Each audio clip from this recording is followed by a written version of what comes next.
so I think I can stay for the full hour and a half. Okay. But I'll try to come back to you earlier, perhaps with questions as well, just in case if you're not able to do that, so that you have an opportunity to do more than intervention initially. Very good. Yeah. I always change my schedule for Rabshan. The inimitable Roshan, yes. Dr. Dmitri Trenin, he's a director at Carnegie Moscow Center. He also joined us.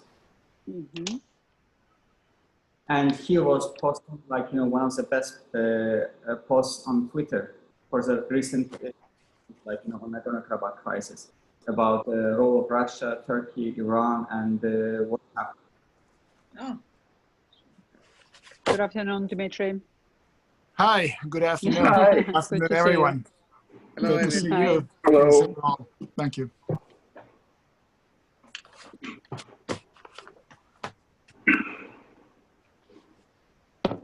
Valda, you look awfully serious and thoughtful. Do you hear us?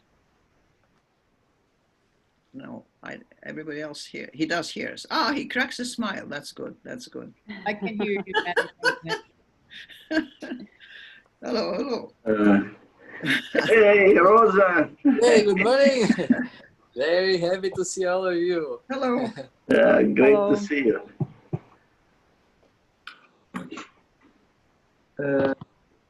I think that we can start, and Zlatko and Therese, whomever wants, they can join a little bit later. Over time. Okay. Very well. So let us then start, ladies and gentlemen, with the opening of today's session. I'm very pleased that we have an opportunity to have conversation today with all of you. It's an esteemed group of experts and statesmen that have contributed so much in different ways to bringing more peace and security in different parts of the world. And then you are all continuing to contributing to that cause in your current capacities. So it's very important that today we can discuss an important issue, an extremely important issue that relates to the ongoing war in Nagorno-Karabakh. It's a situation where Caucasus as a region is in flames due to the ongoing war. I would name it as a war rather than armed clashes. There are different definitions that are given to the situation by international media, but then I'm sure that those who are on the ground can confirm clearly that when you go through the situation as it is now in Nagorno-Karabakh and then in Azerbaijan, who is engaged in this process, it feels like war, because it is indeed a war that reaches the lives of so many civilians, not only the militaries that are engaged in the process of defending their country and then a homeland in this regard. So the theme of our discussion today is profoundly important. It is not only relating to what is the current situation, but then primarily what is the role of external actors? What is the role of the third parties, so to say? What is the role of negotiating platforms, which is the Minsk group in this case, and Minsk process primarily, as it was so far for the case in Nagorno-Karabakh related conflict, to not only mitigate the situation, not only to achieve the ceasefire, which is very important in the current circumstances, but how one can address the issue related to the resolution of the conflict. Part of the problem, what we face now in the region and then in this particular situation, is that for so many years, conflict resolution has been transformed into the conflict management processes more.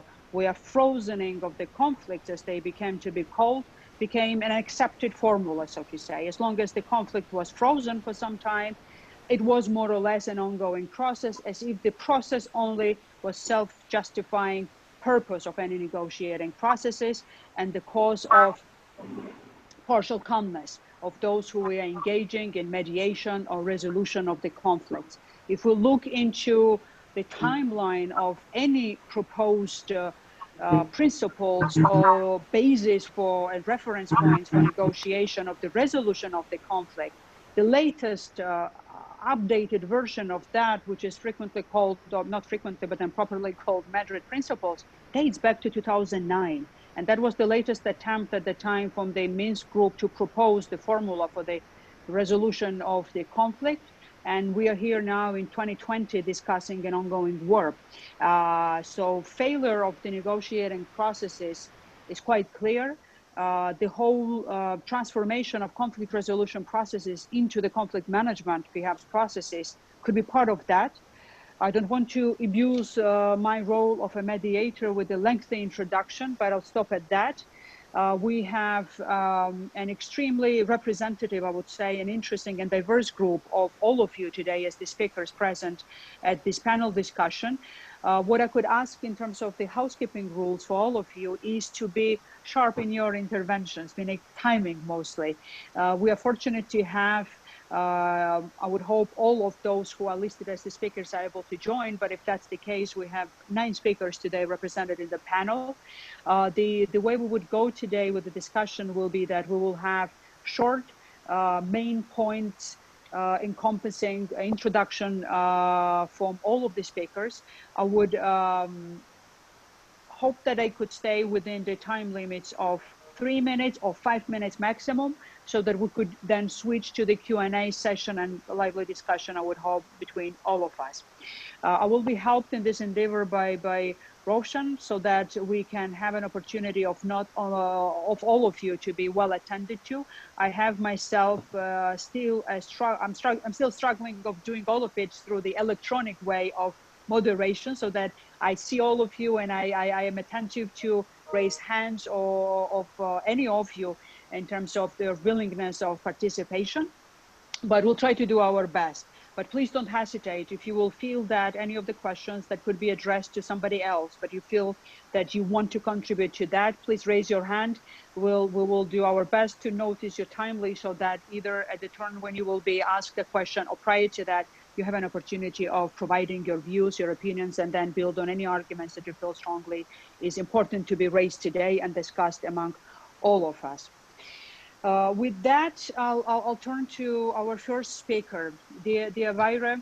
Our first speaker is now co-chair of the Board of Trustees of Nizami Ganjavi Center.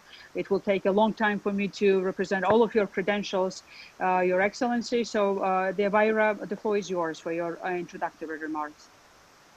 Thank you very much, Eka. We already had a preliminary meeting with Ambassador Elliott and some former ambassadors of the United States with experience in the region. And I'm very much looking forward to what Ambassador Elliott has to say about the possibilities of mediation of any kind.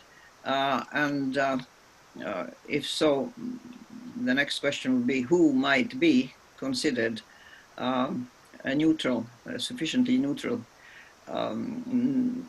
intermediary, without having in advance a position that is either for one side or the other. Well, first of all, I am absolutely not sanguine about the possibility of mediation in this situation. It has been going on for what, 30 years or nearly so. And in order for any kind of negotiations to succeed, there must be something to give and something to gain on both sides. During my period as Vice Chairman of the Science Council of Canada, I had occasion to participate in negotiations between employers and employees at the national level. There was always, in cases of mediation, a possibility of each side giving up something in order to gain something in return. If we look at the conflict between Azerbaijan and Armenia, Armenia has seized a considerable portion of the territory of Azerbaijan, has been sitting on it for, as I say, close to 30 years. It has sort of the key, sort of finders keepers kind of attitude about it. And it's very difficult to imagine what could be offered to Armenia in return for giving up these territories which it has acquired illegitimately in the eyes of international law. What could be the incentive for Armenia even to waste its time, or other than to pretend engaging in dialogue and negotiation, And I think that everything hinges on that. Azerbaijan has a lot to gain to get back its own territory. What can be offered to us, Armenia, that should make it give up so much territory of which it has actually possession, and is looking forward, I guess, to keeping it forever and ever until it's, well, possibly the benefactor that holds it up might collapse. Armenia itself is too small to make a difference, but if Russia collapses for some reason again and is no longer able to support Armenia, I think at that point negotiations might be profitable. But otherwise, I'm not very hopeful. Sorry, but I look very much forward to other opinions. Thank you very much for your comments. And indeed, if one looks now, no incentivization either through any proposals or either through any consequences for non-implementation of obligations that are stemming from either resolutions of the UN Council or subsequent agreements related to the principles of the resolution from conflicts never have been part of equation in a meaningful sense, and that obviously never stimulated any meaningful progress in this regard for up until now. And then we can only hope that it could change in the future. Ambassador Susan Elliott, President and CEO of the National Committee of the American Foreign Policy. Please, the floor is yours for your introductory comments. Well, thank you, Eka, and thank you to the NGIC for inviting me to come today. And I would say that I share many of the sentiments that President Freiberga has just laid out. I think this is a very difficult situation that has lasted for so long that that it's very difficult to see how we're going to change it. Especially, I think she points out, you know, what are the incentives that we could give to Armenia to give up territory or to do something to change the status quo. And I think that's what's happened. She mentioned we had a pre-conversation, and one of the things that I've been trying to do over the past, I guess it's been a couple of weeks since this started, is to try to look for people who might be willing to be engaged in what I would call track 2, track 1.5, anyone who would be willing to sit down and have a discussion. I think there are willing members perhaps on the Azerbaijani side, but less so on the Armenian side. And I think I was very encouraged, you know, when I saw that Russia had proposed a ceasefire, but as we've seen, it hasn't held. You know, the death toll is rising. I think what I read was more than 500 civilians have been killed.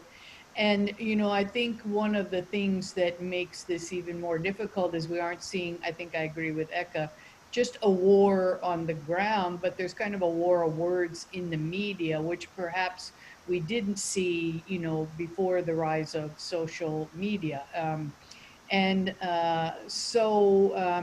And then we see the Minsk group. I mean, ideally, the Minsk group should be taking charge of this, but they've made some statements, but nothing really, no high-level kind of interventions. And I guess from my part, you know, when I look at my own country, you know, where are we? Where is the U.S. in this? And, you know, back, I think the last time we had some kind of escalation of conflict was in 2016.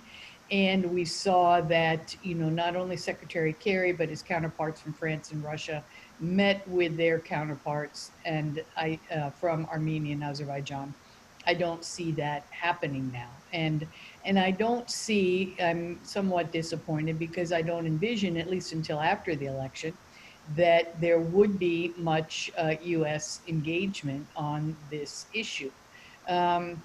So my thought is, and that's one of the reasons I wanted to participate today, is that I'd be willing to, as the group that I represent has a history of bringing not track 1, you know, not leaders from governments, but, you know, other scholars and experts who are interested parties into trying to come up with some kinds of ideas that could be recommended to their own governments. But I just don't see to be very honest, I don't see that, as the president pointed out, there's an interest on the Armenian side for this. So I'd be very interested in hearing from all of you what you think about that. And I also think that, there were some statements, a statement that I read in the press that even President Elliott have said, well, there is no, political resolution. He said something to the effect that, perhaps it's time for a military conflict. And this concerns me because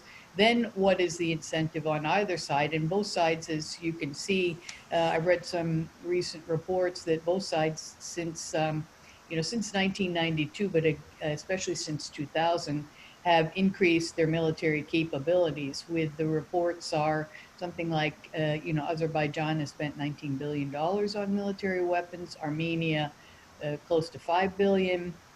And so, I would go back to what is the incentive on either side, and to continue in a dialogue that's lasted for 30 years and hasn't gotten much where. So what I guess I would be interested in discussing with this group is there a different mechanism we could use other than the Minsk group to bring, a coalition of the willing? And perhaps, because Turkey seems to be involved in this, obviously Russia has interest. I read recently yesterday in the Azerbaijan press that Russia has started some military exercises in the Caspian.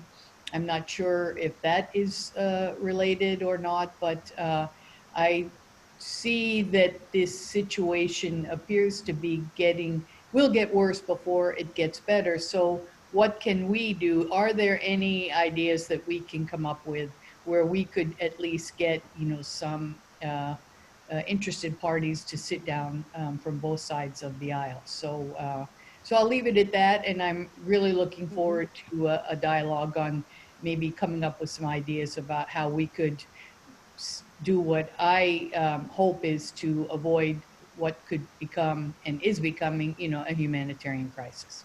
So I'll leave my remarks at that, and I look forward to, hearing from everyone. Thank you very much. Dear Zlatko, I'm glad that you've joined already the group. I want to give the floor to you. So floor is yours, please. You have to unmute yourself. Yeah. I'm sorry, I think I did it. No. Good. Yes, but greetings to everyone. I mean, it's so nice to see the old friends who I've been seeing recently very much, and I see some new faces in here, and I'm very happy that I participated in this. Very, very briefly, I don't believe in military solution under these circumstances. So military solution, we had military solutions in different parts of the world in recent years, not so far from Azerbaijan. We have so many unfinished businesses which were claimed to be military sorted out in the Middle East, not to mention any of one in particular. And having in mind what was happening in my part of the world, in Western Balkan, former Yugoslavia, in Bosnia, what's happening now in Kosovo. On the end of the day, when we have to first see how we can make a pressure on the great powers that is in their interest as well, that things get sorted out somehow, because I'm afraid that if this conflict goes on, it may get out of control for everyone. So, I mean, big players may have an interest to be getting to some kind of solution if they are pressed from all sides, and if they realize that the things may go in wrong direction in an uncontrollable way, which some of them, or maybe most of them, can be losers. That's what happened. That's how Dayton came out. That's what is happening right now in between Belgrade and Pristina. We have now, on the end of the day, everyone understands that you have to have certain assurances, first to Albanians to have Kosovo as independent state, but now you have a second phase in which there is big diplomatic offensive along different layers, how to get assurances to the Serb population in Kosovo to have some kind of security identity, culture, and basically speaking, prosperity assurances. So right now in Serbia, there are very intensive talks about how the municipalities where Serbs live in Kosovo get some kind of cultural or some kind of autonomy under security in the state of Kosovo. I'm not saying that this is a solution for everything, but if we want to have some kind of political solution, there has to be a solution inside the sovereign state of Azerbaijan with full territorial integrity of Azerbaijan. After all, because of the international law, which may be jeopardized if we get out of that equation. So I think this is about territorial integrity of Azerbaijan, about sovereignty of Azerbaijan, but this is also about integrity of international community, and in particular United Nations and Security Council. We all know that the resolutions that were brought in Security Council would not be able to be brought today. But I mean, they are there and we have to follow them. So I think that if we take that as a frame, territorial integrity of Azerbaijan, sovereignty of Azerbaijan, but assurances for the people who are living in that part of Azerbaijan to have some kind of security and other assurances about their identity, their culture, and all those things that we are talking about when we talk about shared society. So I think that is the framework in which we can try to see how we can mobilize people that are interested in first talking in this framework, and then try to pass it to the real players as some kind of pressure from the bottom up. As Vaira likes to say very much when we start being very innovative, she says, don't forget that we are not government. We are one international organization of goodwill people. We want to share our experience and be of help, but we should not overestimate our role in this. So having that in mind, I think if Susan, I mean, this is a great thing that, I mean, we had discussions that you were organizing and participating in, and I saw that very many interesting people who may have ears of the people who can be in position of being decision makers, especially after big November gets behind us, however it happens. So, and to make a long story short, I think that we should try to find a way how to be engaged, how to keep this fire under NGIC umbrella and with full support of NCFP, because we're already establishing some kind of cooperation, and we are now talking about Western Balkan assessments and way forward. I mean, we should just keep fire and don't be tired of maybe repeating ourselves, bringing in new people on the same lines that we share among us. Thank you, Zlatko, for your intervention. And it's obviously an interesting factor what you mentioned about the Balkans, that when it comes to incentives and leveraging in the negotiating processes and elements of that, what will be the future of Serbia as well within European Union is part of the equation as well. So that the horizon of issues when we speak about what could incentivize what is broader than what happens obviously within the developments in a framework that could be only related to the relationship between Azerbaijan and Armenia in the future, but then could be beyond that as well. So that's something to keep in mind when we speak about what are the issues that could be part of solution in the future. Dear Dmitri, director of the, I'm just making a very short introduction of all of you. I'm so sorry, but with the limited time, I'm trying to be very concise on that as well. You know, did an introduction to all of us and then to all of our viewers, I'm sure. So if you could go ahead with your introductory remarks, the floor is yours, Dmitri. Well, thank you very much, Eka. Of course, I'm very privileged and very honored by being invited to talk to the esteemed members of this august group. A few points. There's no return to the status quo. I think we all agree on that. It is war, and this war will be going on for some time. The crisis has been, or the conflict has been unfrozen, and this serves the lesson to, I think, all other frozen conflicts that at some point you think that they're frozen forever, think again. They may unfreeze at some very inopportune moment. I think that there is a clear potential for widening the conflict. I'm very worried about that. And I think that people in Russia are very worried about the potential of the conflict being widened both on the battlefield between Armenia and Azerbaijan by expanding the battlefield way beyond Karabakh and the areas adjacent to Karabakh, and we have already seen the strikes. There can be more strikes, and vital infrastructure could be in danger. I think this is extremely worrisome.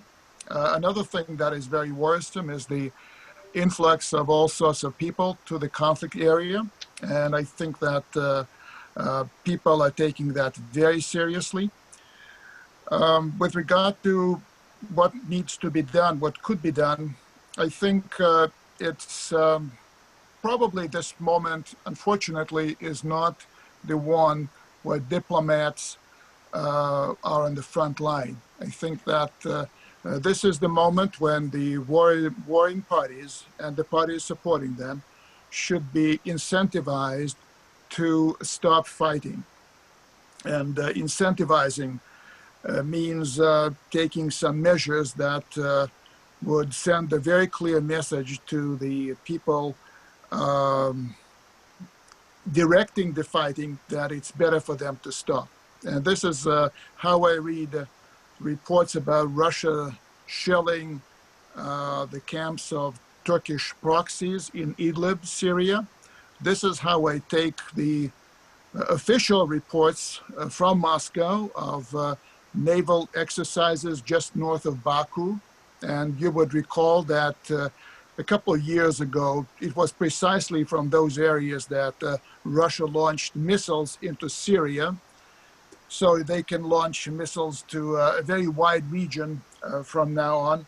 And although Russia doesn't like the prospect, but it looks like with the United States distracted, Europe not really being able to do much, frankly, at this point, it will have to fall on Russia dealing with Turkey to help stop the fighting and bring the warring parties to the negotiating table, and then lean hard on them, on both of them, to move toward some sort of implementing the, first of all, agreeing upon and then implementing the Madrid-Kazan formula. But I see, frankly, I see more fighting before there is serious negotiation between the warring parties. And frankly, I see at this point, I have to say that with a lot of regret, I don't see much of a role for the Minsk group. Thank you. Thank you very much. Certainly, when it comes to negotiations, and then especially with the Minsk group, I'm frankly speaking, continuously, I'm quite surprised to see that there is no shuttle diplomacy even at any meaningful level that is taking place. We understand that there are restrictions related to the COVID, but it's not an impediment that one cannot overcome when it comes to the serious issue as it is.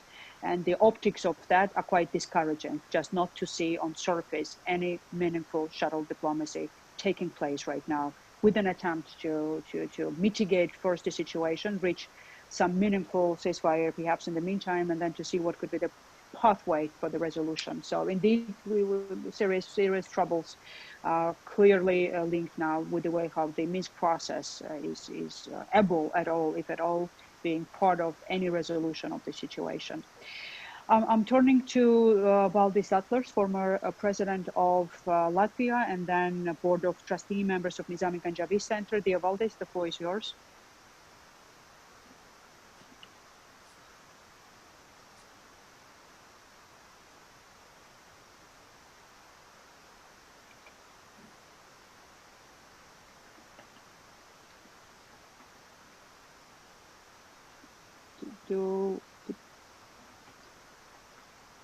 I guess we've lost connection with Valdis.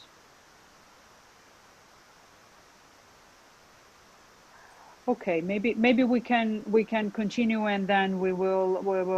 I hope that Valdis will be able to join us. So, Rosen, maybe you could pick up from here, and then with your introductory remarks.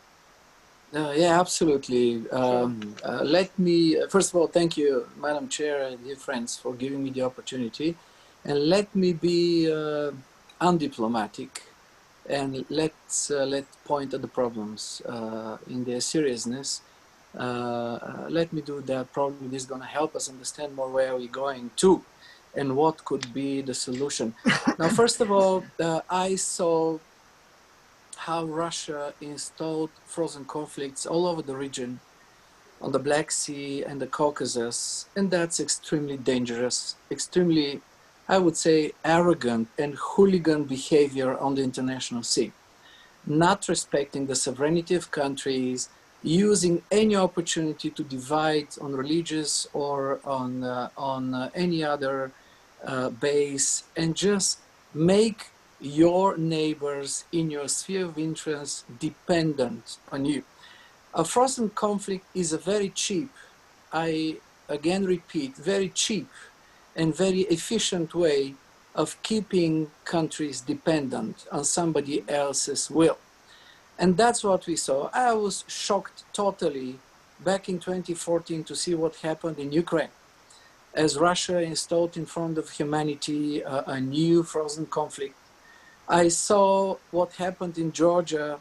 I couldn't believe my eyes. Today, Georgia does not control 1/3 of its territory because of, again, a Russian engineered and innovated another frozen conflict. And now we're coming to the situation in Nagorno-Karabakh. Of course, if there is a solution, we need to point at Russia and need to see if Russia is ready and what is Russia ready to do. As also we see very well that the European Union is weak and is not capable of helping much in this situation. And we also see that the United States, unfortunately, is dealing with its own problems, very divided, and also an international scene becoming weak and weak. And also the strategic mistake to me from President Trump is that he's bringing Russia and China together, which is another serious problem we are facing today. So on one side, what is Russia ready to do? On the other side, I will answer the both question just in a minute. On the other side is, what is the situation on the ground? Since 2 years, it has dramatically deteriorated, dramatically became worsened. Who has to be blamed for that? Just one sentence. The Prime Minister of Armenia had a speech in the parliament saying, and I will not rest until we unite the Nagorno-Karabakh region with Armenia. So if the primary goal of the Prime Minister of Armenia is to unite Nagorno-Karabakh with Armenia, this is not just a blatant violation of any international law and rules and regulations, but this is just blowing of any possibility to have a dialogue. And since 2 years, there is no dialogue, by the way.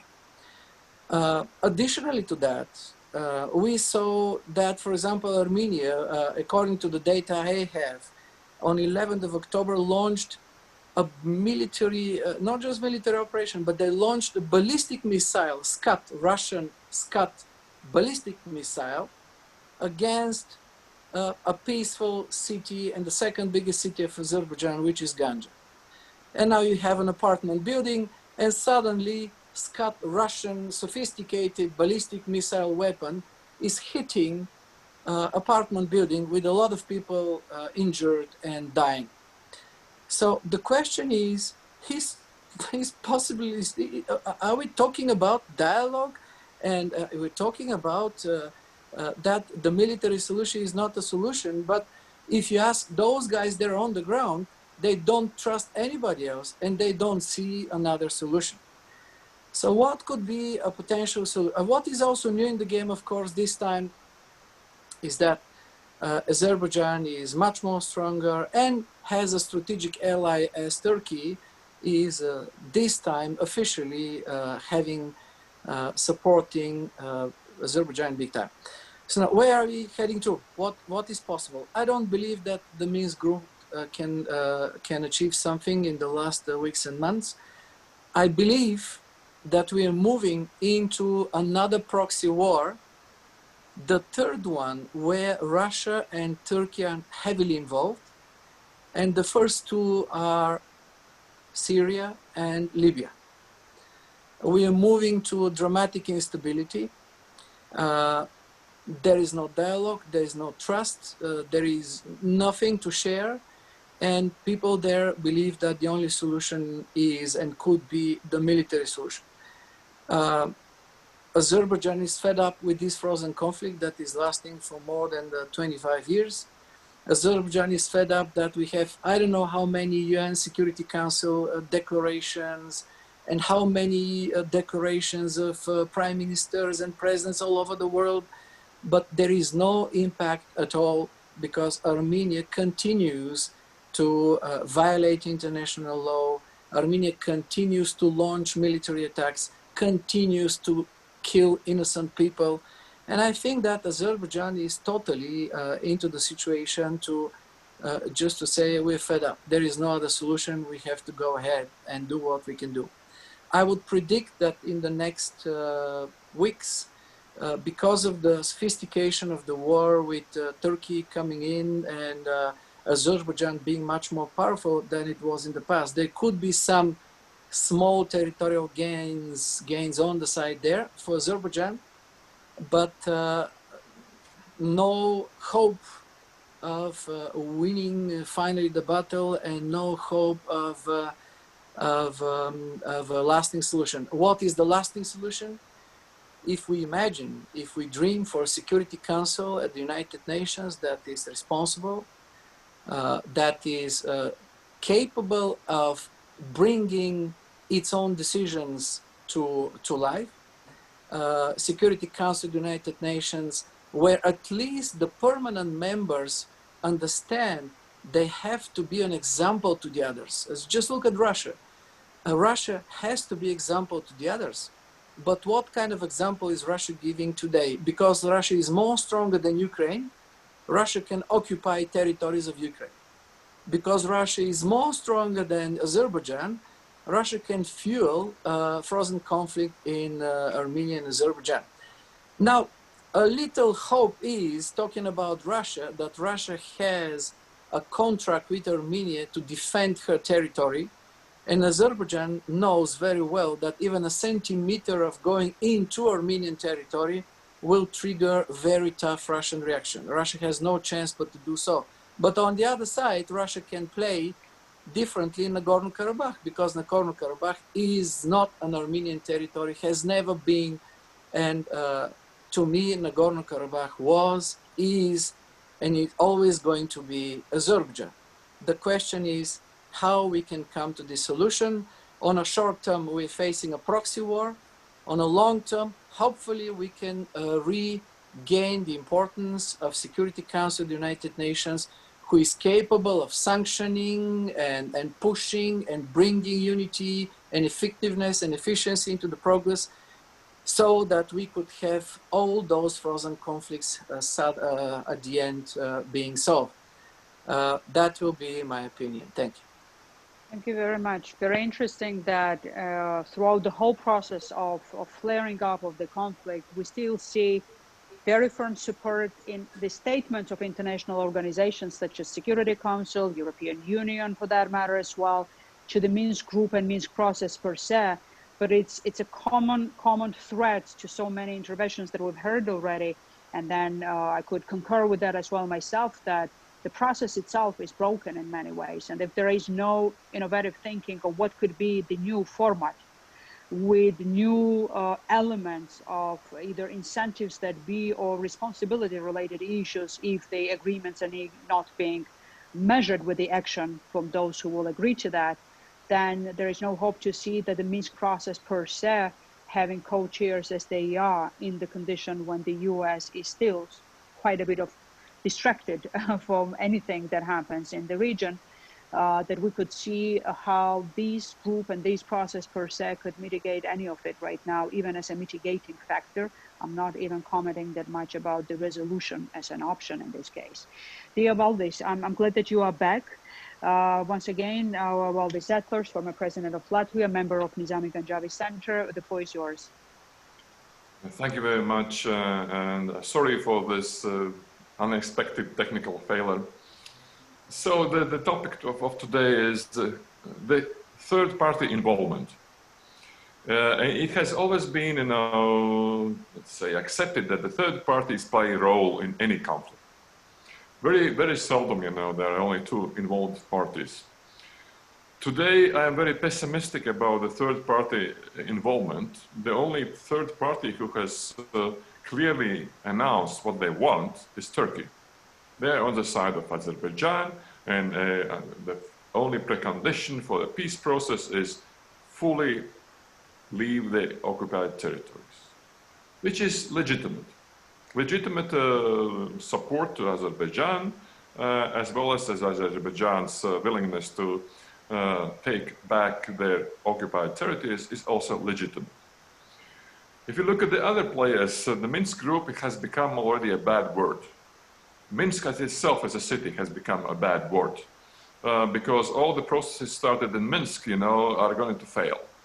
At least that's the experience of the last, not only decades, but especially of the last year.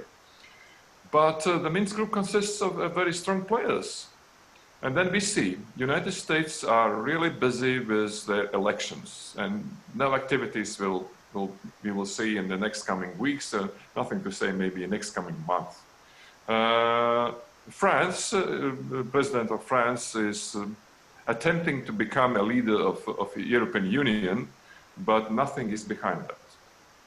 So the only initiative he brought when he brought all the presidents together, and all the presidents said, let's live in peace, because it is bad to have a war, was the only thing they did. If you look at Russia, it's very interesting. Lavrov claimed that he has achieved ceasefire, which was broken in I would say, in few hours, not in even few days. What does it mean? It means that Russia has no more any leverage on Azerbaijan. Because if you remember the previous war, 4 days war, it stopped very quickly after intervention of Russia. We didn't know what they did, but it was very effective to stop shooting. Today, it's not the situation.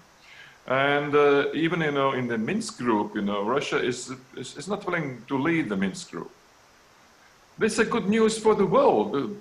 Russia is becoming weaker. It's a bad news for the region because Russia is trying to reduce the influence only on the, let's say, understanding of Turkey and Russia in Caucasus region, which is true. So the situation when we can rely on the third parties is a very pessimistic one. So about the military solution, I agree, I am not fond of military solutions, but at this moment that all the diplomacy from the third strong parties is missing, perhaps the war is going on maybe till the end when the occupied territories will be taken back. The only obstacle is the question how strong is Azerbaijani's military force. But this will not be the end, because military solution never gives a final solution. After even the military solution is achieved, you need a diplomatic solution. And then we will need superpowers to be present. Because, say, the negotiation process when nobody trusts anybody is impossible. So we need to find a trusted mediator which is trusted from both sides. And I'm sure that even if we find that mediator, we even can't define who will be that. Because EU is not ready yet.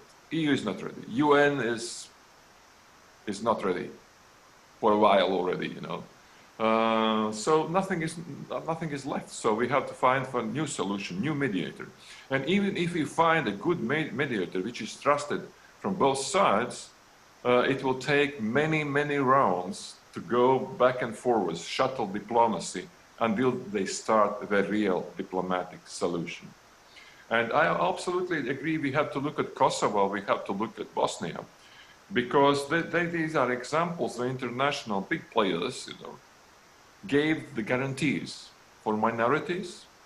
They try to create whatever we may say about Bosnia's state structure, but it worked for 20 years. The same is happening in Kosovo. So we need the big players back to the game. So the question is, we as an organization, what we should do to push these big powers and to really tell them that it's in their interests too, not only to stop the war, but to create a real solution for Nagorno-Karabakh. And this will be a special case. It will never be just very simple. We take back the territories and the question is gone. No, because resettlement is one thing, because ethnic cleansing, I will say it again and again, has happened already 30 years ago. So how to get back population to this area? I'm not talking about economic support. I'm talking about how to back population and how to make this population trust each other and how to create the structure of this territory, political structure and security structure. So I'm pessimistic about that. Thank you, Valdis. I guess part of the pessimism perhaps that one can have in this regard is that if you look at the Madrid principles, we have cited it for a number of occasions today, the logical sequencing is there. I mean, it starts with the steps that could rebuild the trust, and then that could have been followed with the logical way of proceeding with the way how one could have reached the resolution of the conflict. And then the first step that starts in this sequence of the principles in that regard starts with the occupation of the territories, at least from the ones which are adjacent to the Nagorno-Karabakh per se. And even that has never happened from 2009 if we are looking at it from the perspective of 2020. So when it comes to the trust in negotiating processes and mediation, obviously agreements have to be reached and they need to be followed. And then logic of providing security to the population, right to return, all of that has very nice logical elements into the way how principles have been laid out, including the possibility of peace-building forces entering the territory so that they could have maintained and established the trust for the return of the population. But unfortunately, again, we're in 2020 and we are at the situation of war rather than anything that could have been already linked as an achievement to the progress through the implementation of the Madrid principles. As I understand, you cannot implement Madrid principles without international supervision. Of course. And that's the whole point in a way, because Madrid, when the update of the principles have taken place, was at the summit level. When the principles were updated, we had the President Obama, President Medvedev, and then President Sarkozy being at the top of it. So it was the highest level that could have been present for the update of the document like that and reaching out to push further the negotiating processes. But even that was not followed up, as it seems then, with any meaningful steps in terms of diplomacy or the pressure that could have made that to materialize in some ways. When it comes, now, as I understand, Yves Leterme has joined already the group. Am I correct in that, Yves? I don't see, let me see. Yes, I guess you are with, Yves, are you with us? The floor is yours if you're with us. Somehow I don't see you on the screen. He joined, but he suddenly left. I'm just... Okay. I think that what we could do now, before I give the floor to Dr. Ismail, we have the luxury of having with us the former foreign minister of Turkey. Could be good perhaps for him to give brief remarks in this case as well, because Turkey, for obvious reasons, have been mentioned quite a number of times in our discussion. So if you are okay, dear Yashar, then maybe you could provide to us some brief remarks from your side so that we could hear your position. Thank you very much, Eka. First of all, I'm very pleased to see you again, because we are of the same tribe and we speak the same language, and I'm very pleased to join this group. Actually, the first remarks, especially the one of Her Excellency, the President of Latvia, surprised me a little bit, because when we are talking of a solution, the solution that she kindly proposed was to give something in order to persuade Armenia for what it has done so far, so for the damage that it has caused, and for keeping the Azeri territory under occupation for 28 years. I don't think that this is the right way to approach the question.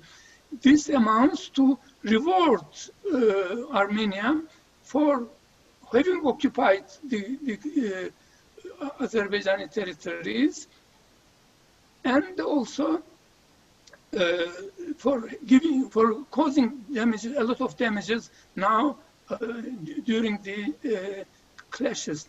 This is one thing. Secondly, a similar mentality prevails when especially the Minsk group co-chairs now come up and propose immediate ceasefire. Immediate ceasefire, of course, ceasefire is very good, but ceasefire means, please, Armenia, continue to occupy the Azeri territory. This is what it amounts to, after all, because Azeri territories are under occupation, and Azerbaijan tries to end this occupation, and the proposing ceasefire means keep ceasefire and continue to occupy Armenia. This is something that my approach or my mentality or my thinking does not accept easily. Given especially the comparative military strength of Azerbaijan and Armenia, in the long run, if it is not today, in the long run, Azerbaijan will be able to get this land back, and it has a means, because Azerbaijan's defense budget is almost more than half of the entire budget of Azerbaijan and of Armenia, and Azerbaijan is an oil-rich country. It has means, and it has big population, so more people that could be recruited for the army, etc. So I don't think that the approach that was alluded so far looks like trying to keep Armenia as happy as possible, and I don't think that this will lead anywhere. And the role of the Minsk group achieved too little in 28 years, and if we wait another 28 years, it will achieve almost the same. So I don't think that the Minsk group can continue to try to solve this question. As several distinguished speakers suggested, we have to find another framework, another formula, and which will satisfy the international community, especially His Excellency the President of Latvia said that this is a long process, yes, but it has to be peacefully. But we have to keep in mind that Azerbaijan has the upper hand in all circumstances because of the international law is on its side. The UN Security Council decisions are on its side, and the power is on its side, but it doesn't want to use this power to destroy the peace which prevails which does not prevail, but which has to be established in the region. This is my first reactions to the very valuable contribution by the previous speakers. Thank you very much. Unmute myself. Thank you very much for your remarks. What I would want to ask perhaps our participants is that I certainly would want to give floor to President Vaira if she would want to clarify her position on that with regards to the comments that have been mentioned. If Dr. Ismail is okay, if I do that now before I give you the floor as a concluding introductory remarks. Dr. Ismail, if you're okay with that, we could proceed like that. If, yeah, please. Madam Chairman, I must intervene at this moment because what I said has been completely misinterpreted, and I object strenuously to my words being interpreted in a very contrary sense of what I intended. This is very serious, especially since I'm being quoted as former president of Latvia.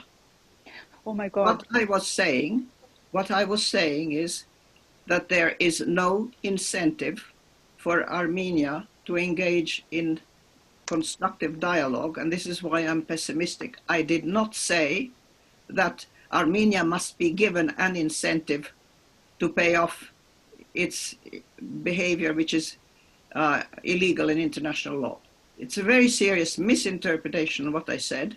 I object to it strenuously. I should like to be put on the record, and I will have, when my turn comes to intervene, I can clarify further.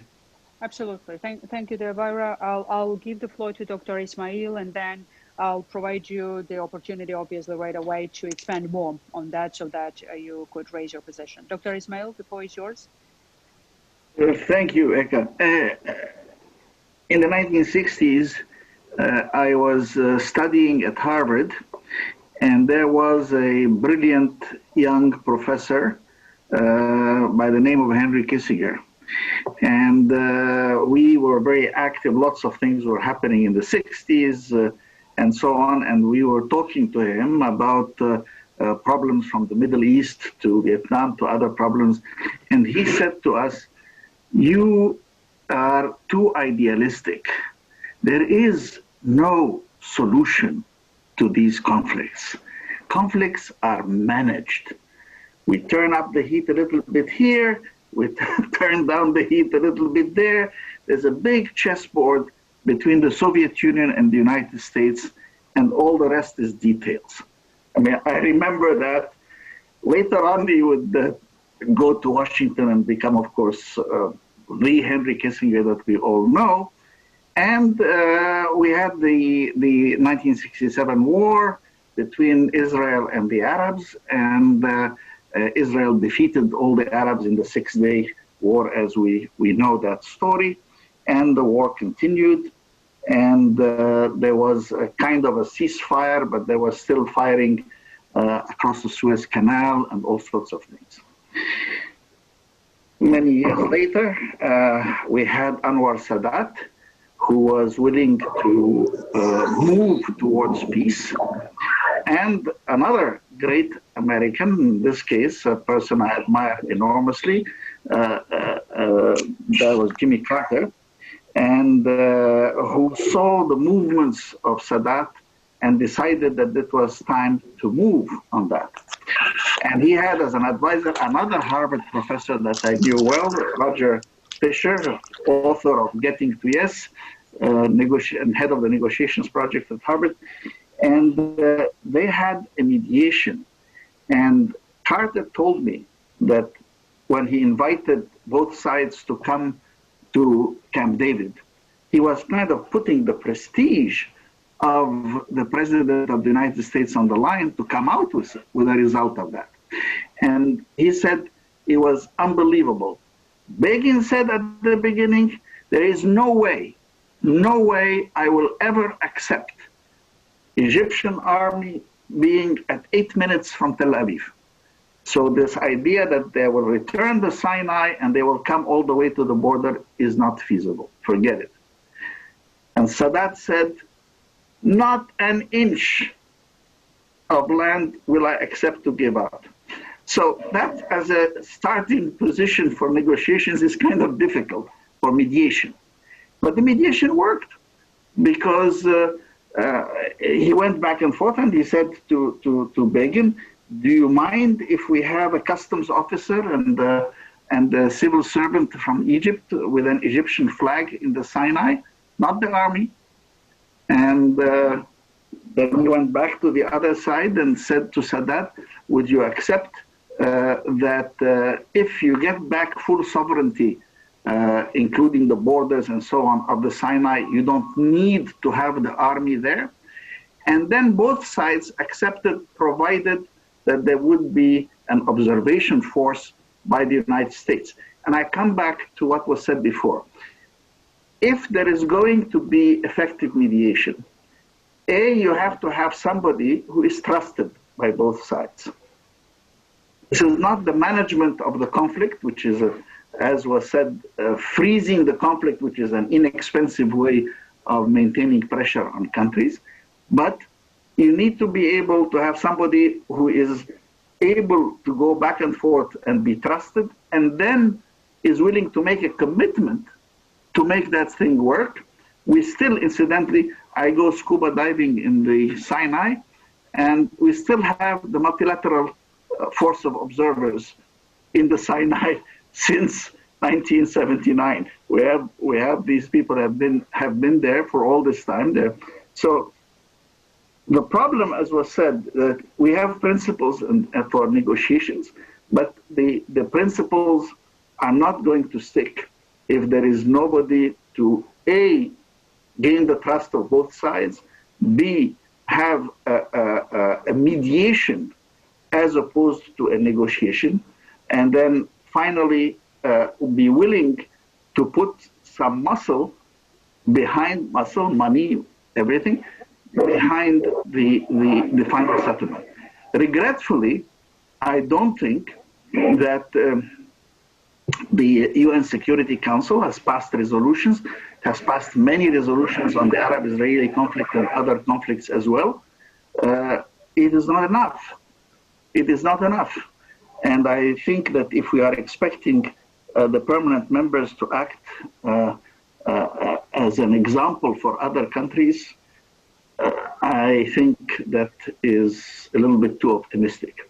So fundamentally, right now, I am, which is not my situation normally, I'm usually very optimistic, but it is sad unless we can find a way not just to incentivize both sides, but to incentivize the big people, the heavyweights, to do more than just refreeze the situation, which is what they see as the shortcut to keeping things back to the status quo ante.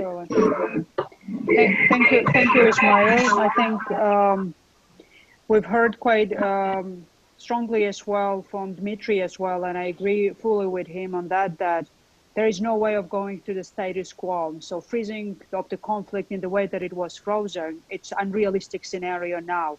So the chessboard has been changed, at least locally, in terms of the configuration of the figures on it. But then if there is a larger change that could be conducive to more meaningful changes in the midterm and long term, it remains to be seen. I can only add very little feedback perhaps from what we've experienced in Georgia continuously for a long time, for decades, was a situation of frozen conflict in which the mediator of the conflict, one of which was an interested party engaged in the conflict, now became an occupier in my own country and still is leading at some point the process of negotiations in such a way as if it has a chance of becoming a mediator of the conflict in Geneva. And unless we put the names to what it is that we face, and then the interested parties, even if they are part of negotiations, and I accept it as part of negotiations, are understood as interested parties rather than neutral mediators, it's very hard to imagine how the negotiating processes could go forward. So if we have one of the co-chairs to the process, France, acknowledging now at the president's level that Russia has a legitimate interest in the region and in the conflict, it's very hard to equate that with the way how the mediation or negotiation with co-chairs like that could proceed effectively on the basis of trust in a bona fide approach to the process from the conflicting sides. To have that blunt acknowledgement of legitimacy of the interests in the region like that. Very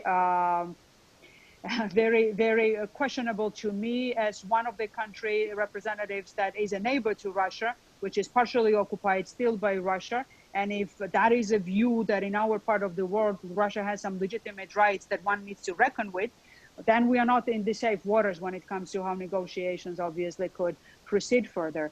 Rovshan, I think you want to add something, and then we could turn to our colleague Amre. He joined us to the group now. But Rovshan, please, if you want to have a comment. I just wanted to comment what he said.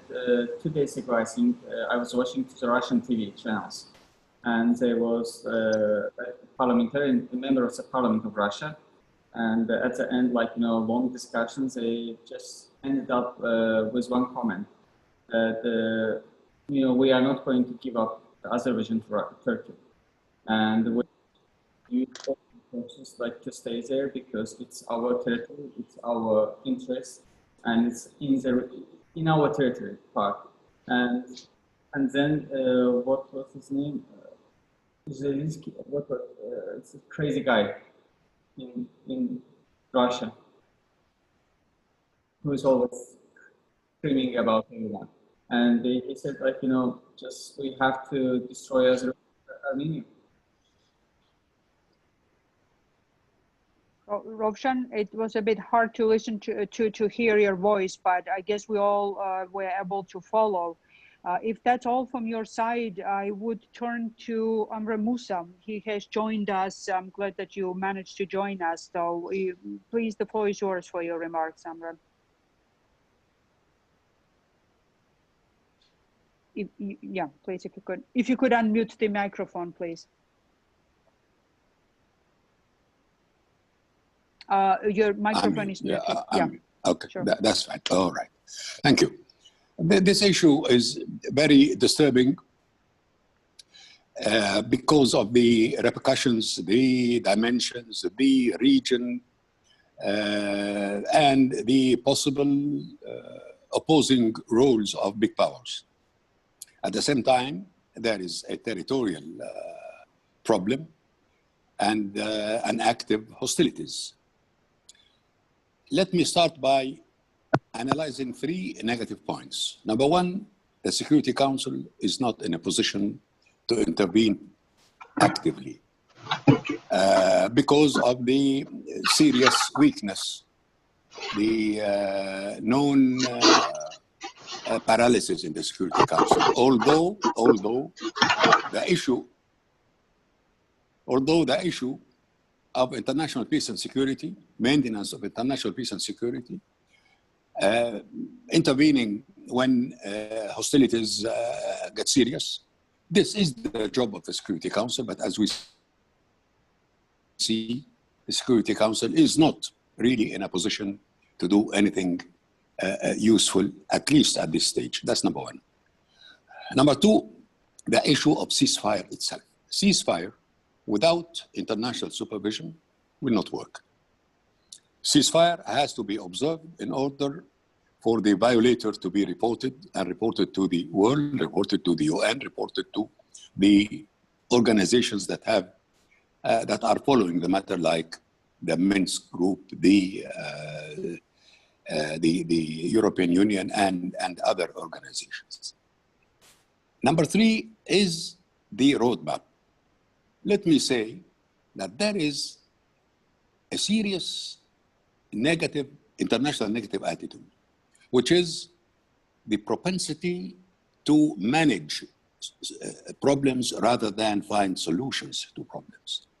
The management of the problem by launching a process of negotiations, and the process of negotiations will generate several processes of negotiations and committees, etc., until things calm down as the situation ends before the ceasefire, but there is no solution. This is what we suffer in the Middle East, and still, as you see, the problem is still there, and it is threatening to come out of control at any moment. So the Security Council, the weakness of the Security Council, the ceasefire that has to be observed properly, and third is how to address the problem, the roots of the problem, the cause of what is going on, which is the to avoid the managing the problem. And this is a known Western way of handling problems. And addressing the roots right away and directly. You said, now we have the problem is not the hostilities, but the situation, the original situation itself. And we have to get the two parties and talk seriously in the presence of all interested parties, big powers, etc., if the Security Council is not the proper arena for the time being. That is the first. The second one is, shouldn't we work on a roadmap? Ceasefire, which is now a humanitarian ceasefire, that has to turn into a serious ceasefire and under observation. And this has to be adopted by the Security Council. Therefore, the parties concerned, the friends of the parties, the interested parties, and the big powers will have to move the Security Council at least to adopt a resolution pertaining to the ceasefire, imposing a ceasefire, and asking for reports about the state of the ceasefire for the Security Council to put it in front of the UN society, and at the same time to enable the Security Council to perform its duty, its responsibility as the guarantor of international peace and security. We need a roadmap. So while working on a ceasefire, the interested parties will have to work on a roadmap, what to do, how to direct things, and who does what, and the rest of the usual diplomatic activities in such situations.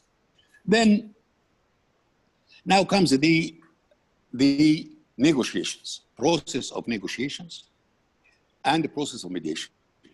First of all, we have to work on several issues at the same time. As I said, and as Ismail Serageldin has just said. Number one, the ceasefire.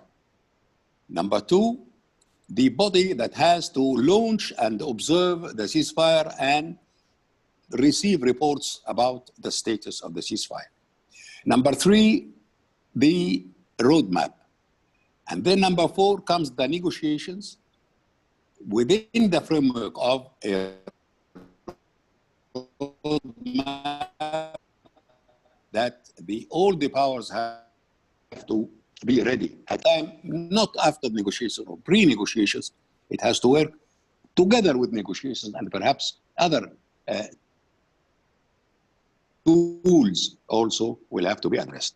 In short, the United Nations rule will have to be activated.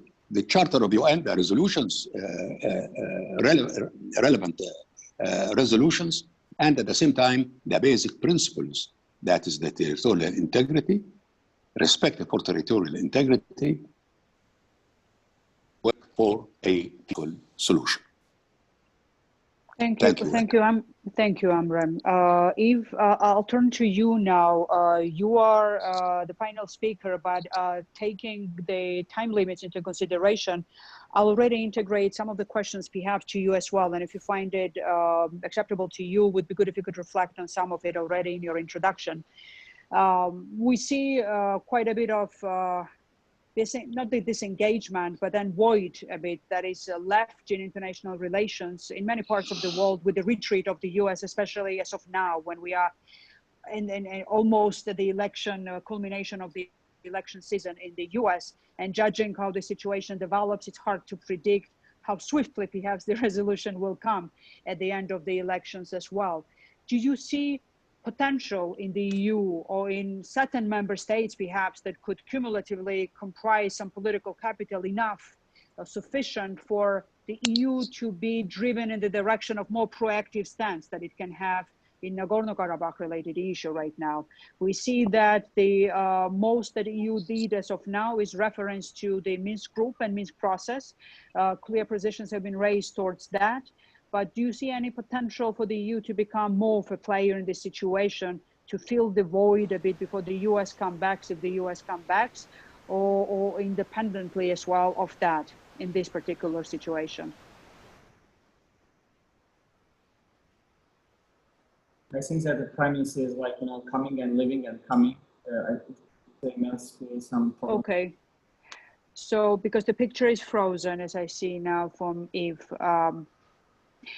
I would turn the same question, but from a different angle to Susan. I know that Susan, you're still with us, and then after that, Vaira, I'll give floor to you. Susan, how do you see the potential of the U.S. comeback? The elections are very controversial, as we see, and then there are many thoughts now what will happen after the election day based on the results and then the timing of calculations. But how would you assess after that, depending on what would be outcome of that, perhaps one or the other directions, that there is a potential for more forceful engagement from the side of the US in active negotiating processes, and maybe perhaps prior to that, any potential at all for short term for more of active engagement from the side of the US could be thought of as a potential? Well, thanks, and thanks to everyone for this great conversation. You know, one of the things I would say is, depending on the outcome, even if Vice President Biden wins, I don't see that there would be immediate attention, at least until after January 20th. And as all of you know, the State Department has been very weakened during the current administration. So the idea that this could be taken up immediately, I may be wrong, I haven't spoken with people there, but that, you know, it's not something I would count on, although I would say as an American and as a former diplomat, I wish that the US would get more involved in this at a higher level, because Eka, I agree with what you said about, you know, looking at maybe why has the Minsk group not worked, and perhaps it hasn't worked because you know, maybe the two sides haven't felt that everyone involved are disinterested parties. And I think that makes a good sense, because I would say in other conflicts, and I would just like to second what President Freiberga said. I did agree with what she said, but if I was misinterpreted, I want to strongly say that I'm not for giving some kind of reward to Armenia to come to the table. But what I'm saying is that there has to be a reason for both sides to want to talk. And I think this goes back to something that maybe not today, but that, you know, Zlatko, we've talked about in terms of the Western Balkans, is that if we as the interested or parties cannot force the two sides to come to some kind of mutually agreeable solution, it has to be done by the people involved. So the point, at least I would make, is that what would bring, you know, what would make Armenia want to engage in discussion, in more discussion. I think international pressure could help. I agree that a military conflict to me isn't the way to go. But sometimes when there is, the people are hurting, then then that forces the leaders to try to come to the table to make a better solution. Mm-hmm. So I think one of the things that this group needs to look at, I'd like to have it be the United States, but I can't guarantee that. But is there another, as Ismail pointed out, is there another party that both sides can trust to bring them together, and perhaps with, we can't leave the interested parties out, but, you know, to bring the two sides together to have some kind of dialogue. And at least that's what I would say. I know I'm talking a little bit too long, but, you know, for me, the takeaway I will take from today is to do some serious thinking about who could, you know, who could be this. I'm not sure it's the UN. I don't think it's the Minsk group. I'm not sure the US can do it in the short term.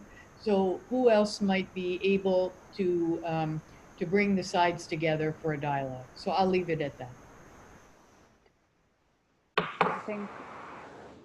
Thank you very much, Susan. I think part of the danger of narrowing it down perhaps to singular mediator of that kind that could have authority, that could be enough to bring the sides to the table, and especially in this entrenched period, which is always present in any war situations from different sides, is that it could lead to the options perhaps when you have the most interested party that becomes that kind of a party. And we've seen that the first attempt of brokering the ceasefire in a meaningful sense came from Russia at the time.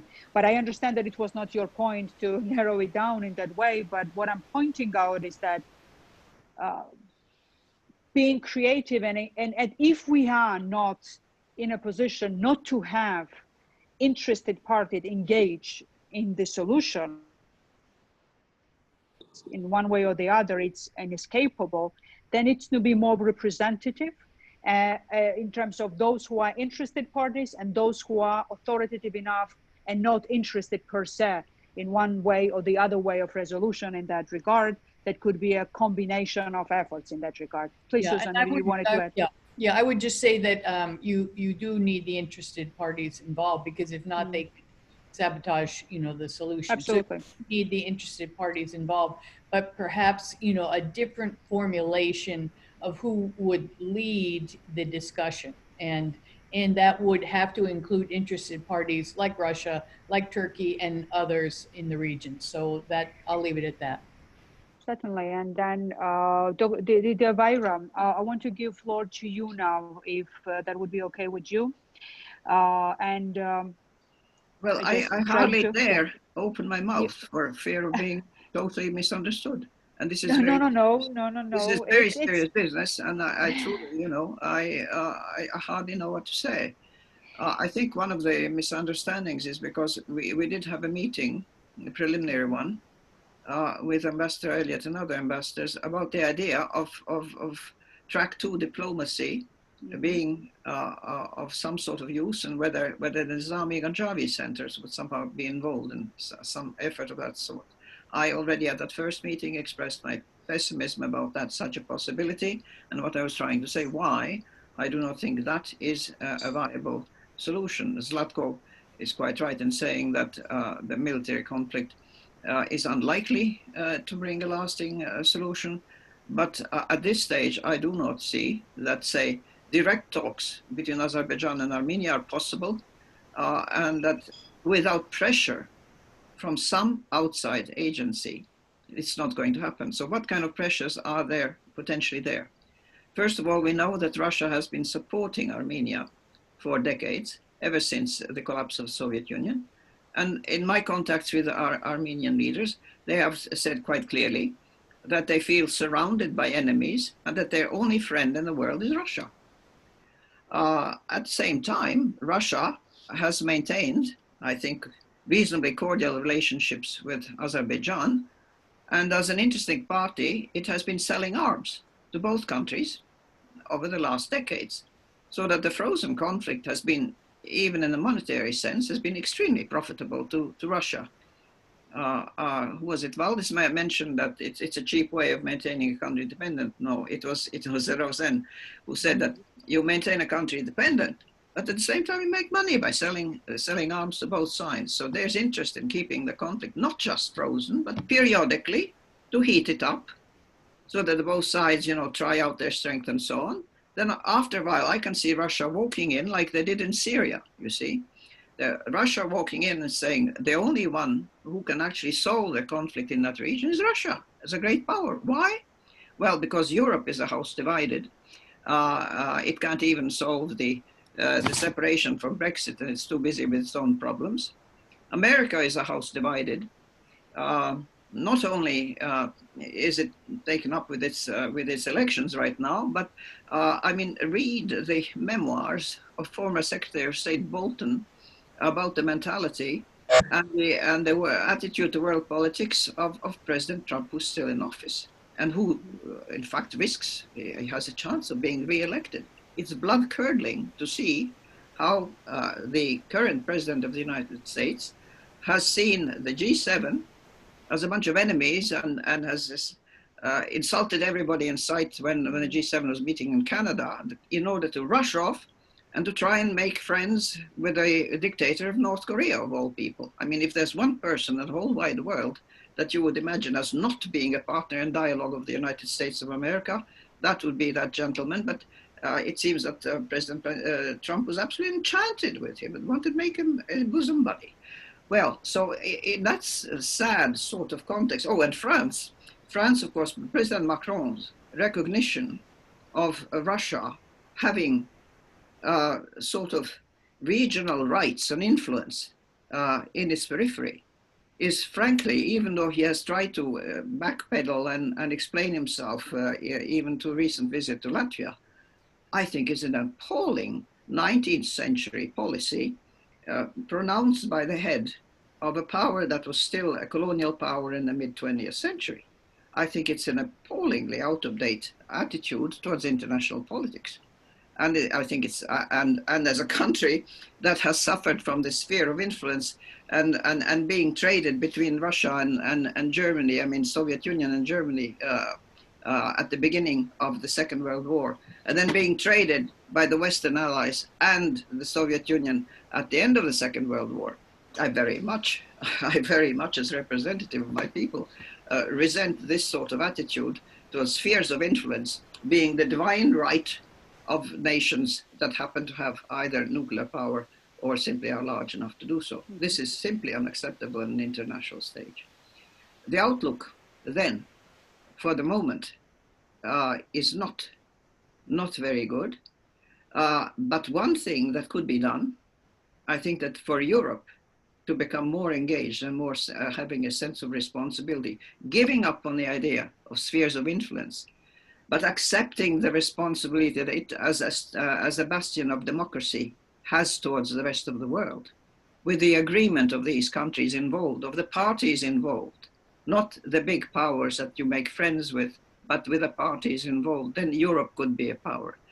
And if enough American citizens made pressure on their powers that be, in terms of the catastrophic loss of world influence that the United States has suffered in the last 4 years, it's a retreat from the world stage as an influence, hopefully, for peace and economic development and stability.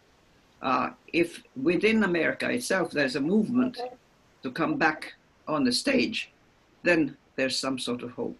Right this minute, right this moment, I'm sadly worried about the possibility, not just of any kind of diplomatic solution being near and in sight, but if it continues in a military way, that it could spiral out of control with very, very unpleasant and dangerous consequences to all countries in the region. Unpredictable consequences and extremely dangerous ones.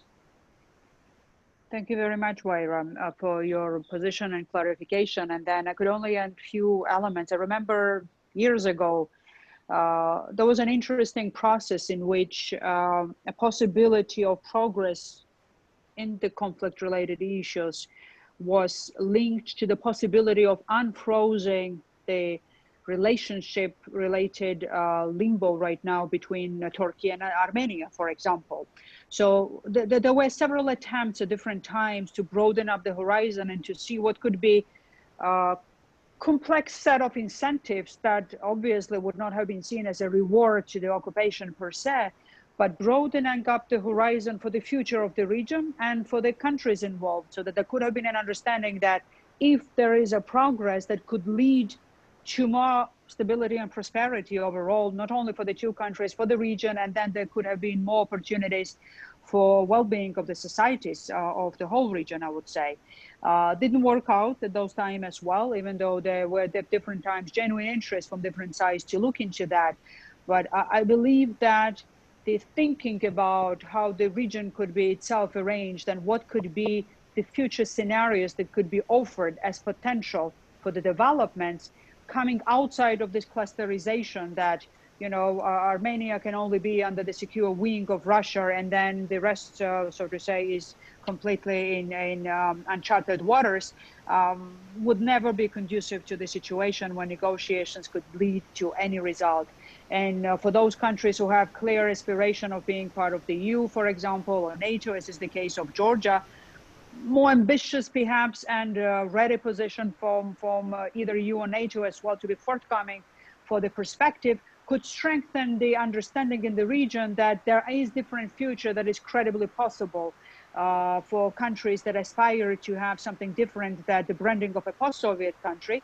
And in that regard, could only strengthen the willingness of societies not to think about the past only predominantly, but more on the future in that regard. And something that is a good example perhaps of what we see in the Western Balkans, perhaps as part of negotiations. There's nothing easy in that part of the world as well, but at least the equation is much richer when it comes to what are the issues that are being discussed in this regard. Dear Dmitri, I wanted to turn to you now, if that's okay with you. My question is the following, but then please add whatever you want to add to that.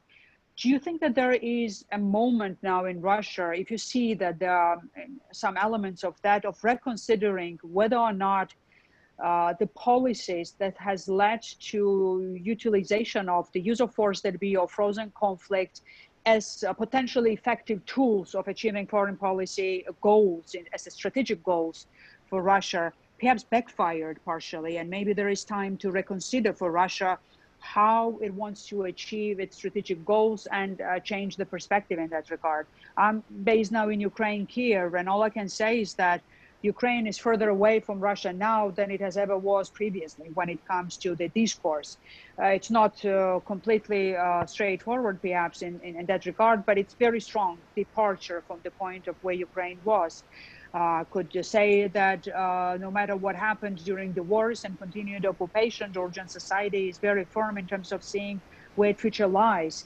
And even though nobody would want to be in animosity with Russia in the future, not at the expense of what the future for the country holds in the perspective of the people that could change that perspective. And then, you know, military adventurism that be, or using conflicts like that, maybe they already starting to backfire, and then there is a way to change the perspective, or it's so deeply embedded into the vision and then the tools of implementation of that in the state apparatus that you don't see any chance of changing that. Maybe no need even for changing that. It's an open question to you. You need to unmute the mic, Dmitri. Yeah. All right. Okay. Well, thank you. Thank you for the question. This is a very serious question that's being debated. Nagorno-Karabakh plus Belarus plus Kyrgyzstan have highlighted the importance of so many neglected issues in the broad neighborhood of Russia. There is a feeling that too much attention was given to other regions and not nearly enough to relations, particularly with Russia's allies. The issue of who is an ally, what are the terms of alignment, is one of the most frequently, most hotly discussed within Russia. Now, with regard to the frozen conflicts, you will appreciate that the frozen conflicts originated at the time when the Soviet Union was collapsing. And the use of then Soviets in transition to becoming Russian military was a way of stopping fighting in various areas of the former Soviet Union, from Transnistria to Tajikistan. Those were not seen as strategic solutions. Those were seen as expedient measures. You had to stop fighting. You have to stabilize the situation. You had to take a breath. But later on, efforts to resolve those conflicts have not been particularly successful, except in Tajikistan, probably the most serious of all conflicts. It was resolved in 1997 with Iran playing the mediating role. So there's no strategy behind it all. It's a fact that people have grown accustomed to, but as we discussed, frozen conflicts can become unfrozen. They did become unfrozen in 2008, and I think you mentioned that, it did bring Russia and Georgia to a direct clash, the first war between Russia and the former Soviet state in the territory of the former Soviet Union. I think that there's still a lot that can be said about the need to strategize better as far as Russia's foreign policy is concerned. It's not that, and I think that the thinking process is only beginning. It's not, we're not coming to any conclusions yet. Perhaps Belarus will be a very important learning process. People understand that either they use this situation to build a relationship that would make the Belarusian people feel much freer and would have more opportunities economic-wise, even as the relationship becomes closer and more stable between Belarus and Russia, or Belarus will stumble into an even more serious conflict, internal conflict, and then the situation can really reach a point of a crisis, a major crisis that no one really wants to see. Relations with Ukraine, I think, are seen as hopeless.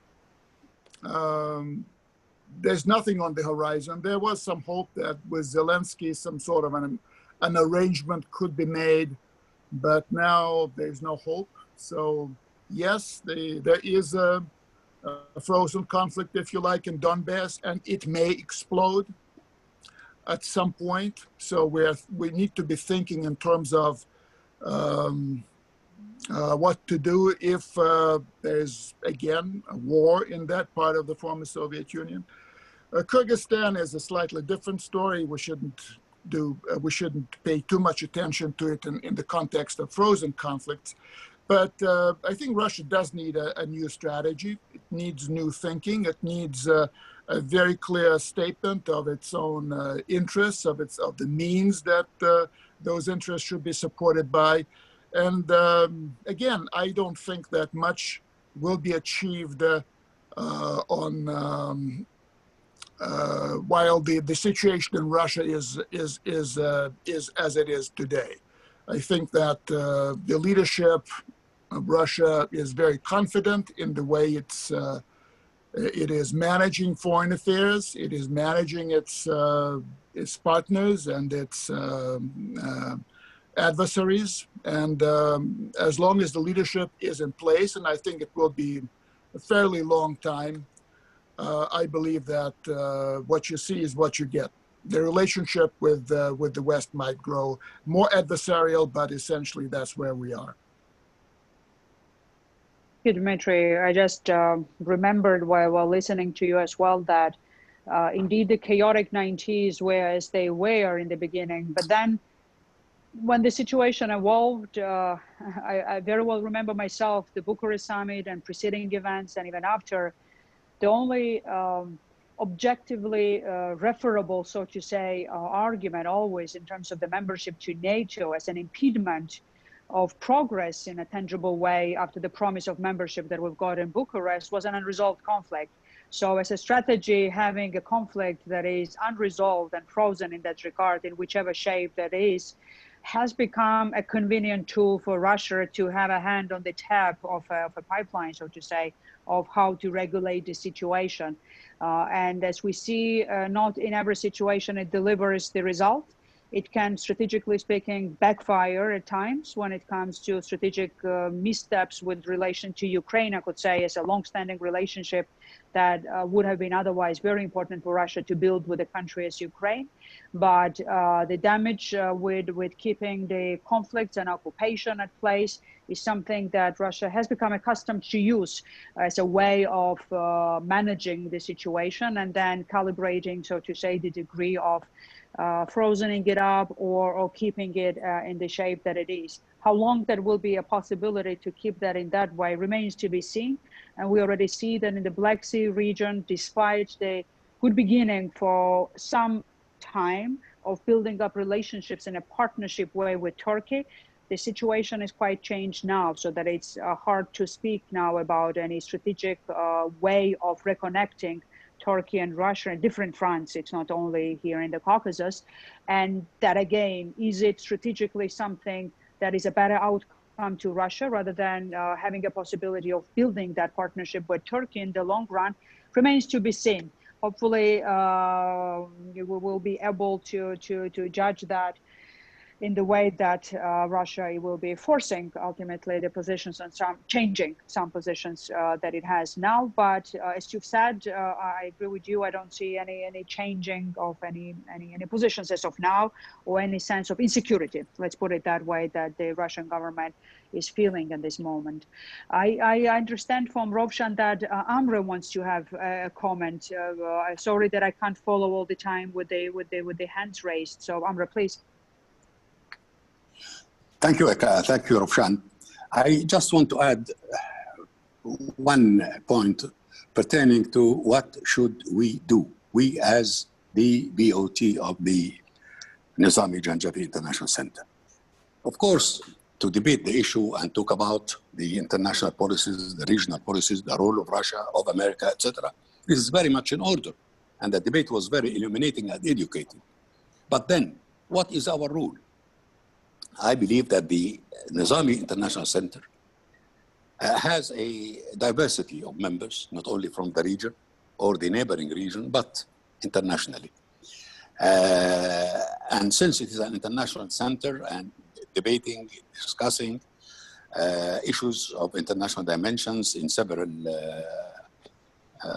regions, I believe that our role has to be defined, our role as the center. Issues like consolidating, calling for the consolidation of the ceasefire. Issues like confidence building measures. What kind of confidence building measure we are thinking of and proposing to the parties to consider. The elements of a roadmap.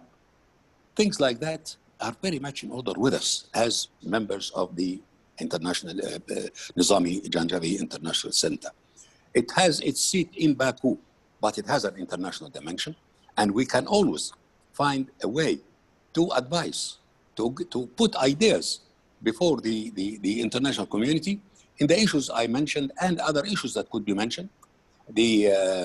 What I mentioned is the consolidation of ceasefire, is the CBMs, the confidence building measures, and elements that would form a roadmap. I think a small committee of our members with Zlatko, with yourself, Eka, and of course Rovshan, and perhaps, and under the co-chairmanship, would formulate something of that kind. And we come back to discuss that, not to hammer the debate again, but on issues, specific issues that the center must busy itself with. Thank you, Amre. Thank you. I understand that the time limitations are really pressing on us, and then it was an interesting conversation, and then so it was difficult perhaps for us to put ourselves in the time limits. Rovshan, how much time could we still have for maybe 10 minutes more, or it's already over? I think that we can have like 10 minutes more. 10 minutes more. What I could suggest, dear colleagues, then, I want to approach with one question, dear Rosen, but then if any of you would want, because 10 minutes are not that much, but then if any of you would want to make a final comment, please raise your hands and then we'll notice me and Rosen. Zlatko, I already see you, so I'll approach you right away. But I wanted to ask Rosen one question. As a country, you represent the country that is the Black Sea region country. So how do you put this into the context of the region when it comes to the Black Sea region as well? This competitive confrontation that is growing, as it seems, between Turkey and Russia. Elsewhere, perhaps, rather than now directly in the Black Sea region, except for already militarization of parts of the occupied regions that Russia has in the region, which is Ukraine and Georgia, and then quite heavy militarization of those territories that it holds under control. How concerned are you in this regard? Do you see that there is any hope of perhaps mitigating the risks that could be raising unless we have a bit of a comeback of the US and more active EU and NATO policies when it comes to having a specific Black Sea region policies on security from NATO and then from the side of the EU as well? Yeah, thank you. Now, first of all, Russia is a global power, Turkey is a regional power, but they crash together in Syria. They fought on two different sides in a proxy war. They crashed in Libya, and now they're gonna crash in Azerbaijan, because the two countries are just gonna be on the two sides of a conflict, and that conflict is not gonna be solved, unfortunately, in a short term to come. Secondly, the international situation is so dramatically, how should I say, unpredictable, untransparent, unmanageable. We have a world of disorder. Just look at one fact. The United States Secretary of State came to the countries in the Balkans recently, and he was telling, for example, to the Bulgarians, you know, you have this Turkish pipeline, but now you continue a Balkan stream. We call it again Turkish stream. We don't call it a different stream. It's the same. And we're going to sanction you. And then the Bulgarian Prime Minister is calling, for example, the German Chancellor, and she's saying, well, listen at the story from another angle. Do you know who is the biggest buyer of Russian crude oil today? Imagine what's the name.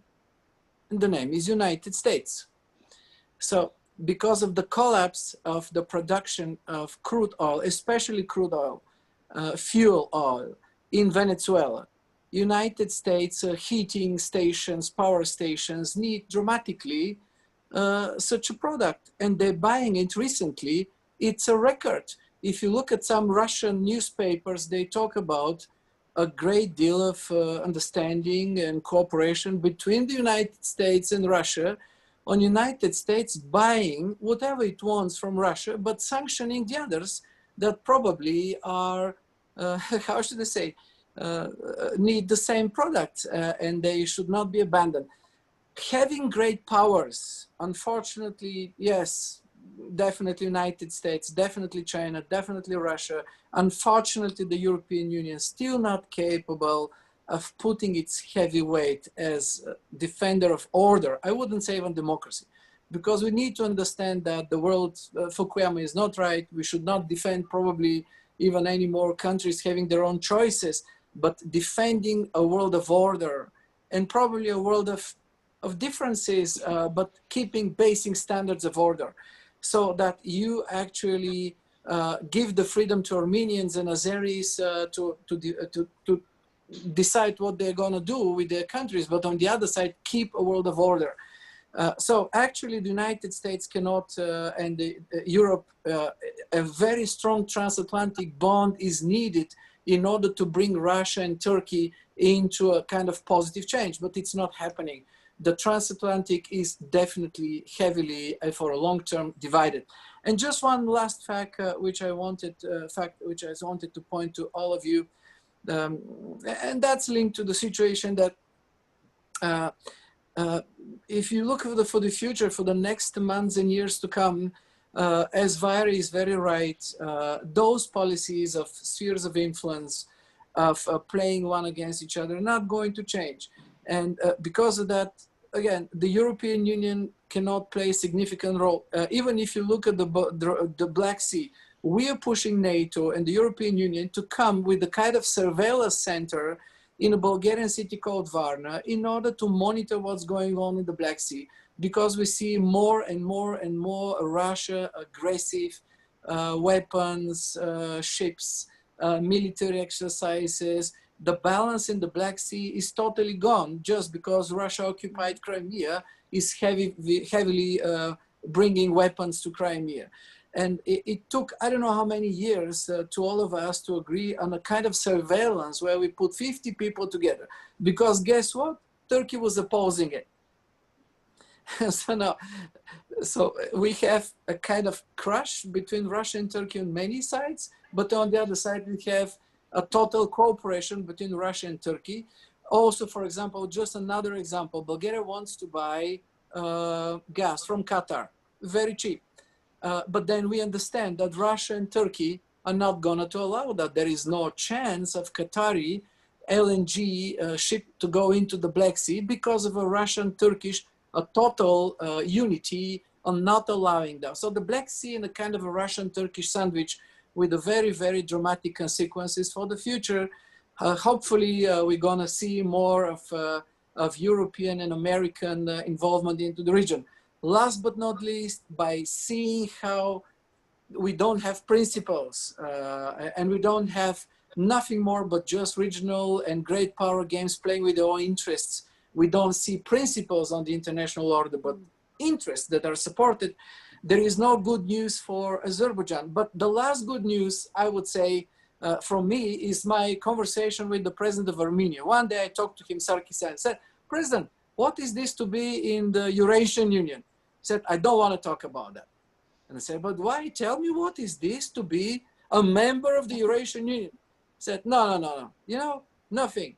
I don't want to talk about because the Russians came, they took our pipelines, and they invested nothing, they done nothing. We are now even today poorer as we were when we became a member of the Eurasian Union. And then I said to myself, well, probably that's a good thing to do. Azerbaijan has to modernize, have to move up, have to get more richer, more educated, more. And one day, Iranians that are so, how should I say, heavily militarized by Russia will understand as ordinary people that probably their neighbor is doing some things better than they do, because at the end, what the success of a president is not measured by the territory or how many conflicts he is winning. The success of a president is measured by how his people live. And hopefully one day the Armenians are gonna come into the same solution. Okay, we fight with Azerbaijan, we buy military weapons, which is 50% of our budget, but we are poor, we have nothing. And because of that, we need to do a change. A long-term game, but short-term, I don't see more than a proxy war there. Mm-hmm. Thank you, Rosen. What I could propose is that I'll give floor to Zlatko, and then for the closing remarks to the Vaira, if that's okay with you. We have a few minutes left, but Zlatko, if you could proceed, and then the Vaira, I could ask you after that to have closing remarks. Well, just I mean, we are getting out of time. I think it is very important that we try to do what we are supposed to be doing as the NGIC. I mean, to try to, if not being place of dialogue, tolerance, learning, and understanding, at least try to be place of dialogue and understanding. In that respect, we have to understand also our friends. I mean, our friends from Azerbaijan, especially because after all, we are carrying the name NGIC, Nizami Ganjavi. And we know that this Ganja is not in Nagorno-Karabakh. And Ganja is right now under heavy shelling and people are dying over there. So we have to understand our friends in Azerbaijan. I mean, especially, of course, and President Aliyev is under enormous pressure, and what he's doing now is really, I mean, something that we should be at least part of the solution and some kind of help to people of Azerbaijan in this heavy situation, in this terrible situation. But at the same time, I think what we have to do is we have to support any dialogue and understanding under the very clear framework. Framework is respect of international law. And international law and UN Security Council decisions. This is something that we have to say, that any dialogue has to start with this platform. Point number two, we have to get out of 19th century thinking, like some of you mentioned, and jump into 21st century issue, which were actually shown very clearly in Balkan. Do not go discuss about borders and sovereignty of the countries. Don't discuss and don't make compromises on the size of the territory, but of the content of the territory. In any other dialogue that we want to be part of, by understanding everyone, is supposed to reflect two things: the content of the territory, human rights, security, prosperity, development, identities, and so on, on a territory that is given the way it is in UN papers and altogether. So that has to be the platform of issue. And finally, Eka, for war, you need one, either weak one or strong one. For peace, you need two, be equally either weak or equally strong. It looks like we have a situation now when some are thinking that they are another side is weak or that they are strong. And while before we get rid of that, we won't be able to proceed any place in the right direction. And my last point is very simple. I mean, we should really not be tired of following up closely what is going on, and be providing the platform as NGIC for dialogue and for more understanding in every aspect of that meeting. Thank you very much, Zlatko. Dear Vaira, if you want to proceed, with the closing remarks, we would be very grateful. I wish I could be more hopeful and more constructive in coming to conclusions.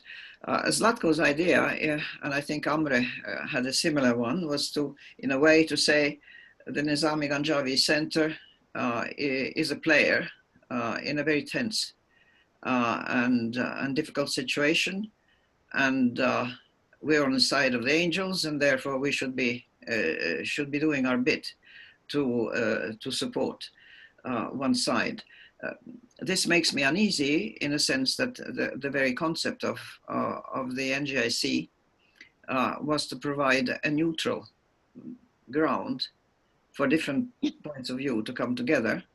And when the guns are blazing and blood is flowing, it's very difficult to see any meaning in dialogue, and dialogue with whom. If we are to have dialogue, who is going to dialogue with whom? That was my first question in our preliminary meeting. It remains after this meeting even so. We were 10 people here participating. Already there was a serious misunderstanding of what somebody said, myself, turning it completely around contrary to what I meant. Imagine that in a situation where actual military conflict is raging, anything that any member of the center could say could be misinterpreted, could be held against the center rather than for it. I am very cautious. I am very reluctant. And another thing is, I do not think we should be indulging in propaganda of any sort. The principles that we stood for, I think we have been all year long. If you look at the meetings that Nizami has had, they have held up the principles. Amre, it's not just a measure of acting. We have been discussing these, and it is important to remind these principles, but to remind them and to bring them to light in a as neutral as possible sort of situation as possible, without getting engagé into a battle which is raging. This is what worries me very, very much. Not to mention the fact that many of us have past positions in the governance of our countries, and that anything we say will be interpreted as a position of the country we come from, even if we're not in office. That worries me as well. I am a worried woman right now, I can tell you honestly.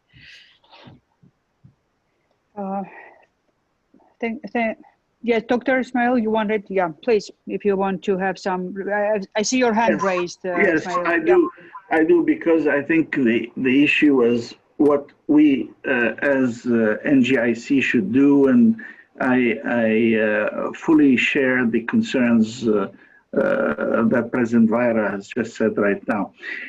One of the great things that we have achieved with all of you and with Rovshan, of course, over the last 8 years has been to build a credibility as a space of freedom where people can come and discuss different issues at different times, but not necessarily to try to supplant the existing machineries officially, like multilateral system and the United Nations, or the official representatives of ministries of foreign affairs, or the special envoys that presidents send to try to deal with conflicts when they're dealing with them. But we can shed light. That, I think, is where we are. And here I would emphasize one of the 4 words, which is learning. Dialogue, learning. Learning is important. Learning means that we have to listen to other people, digest what they say, and perhaps be able, in fact, to expand on that.